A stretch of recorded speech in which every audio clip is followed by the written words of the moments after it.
This cookie has no eggs or butter.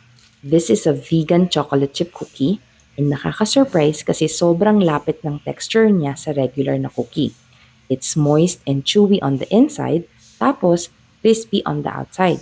Pero hindi katulad nung crunch ng regular na cookie. At dito mo actually mahahalata na may kaibahan sila. So when I was looking for references, I came across Tasty's vegan chocolate chip cookie recipe and maganda yung mga reviews niya. But still, I had to make several adjustments for it to work for me, and this is the result. First, you just have to combine your sugars, oil, and salt. Note na relatively mas mataas ang sugar content nitong vegan cookie na ito, and that is to ensure na moist yung cookie kahit walang egg or butter.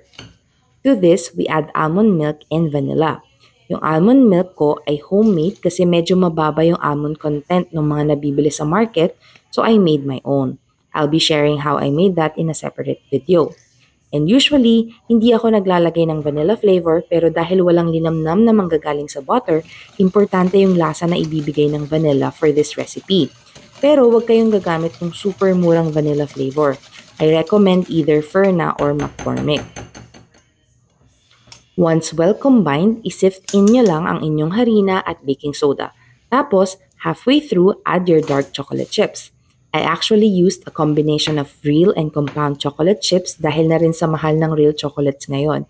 What's important is that you use dark chocolate para walang milk component, and it will also balance the extra sweetness of the dough. Afterwards, importanteng i-chill muna natin ang dough bago i-bake. I placed mine in the freezer for 30 minutes, tapos tsaka ko pinortion. Habang nasa ref, huwag kalimutang i-preheat na ang oven to 350 degrees Fahrenheit or 180 degrees Celsius. Once portioned, bake for 13 to 15 minutes and enjoy.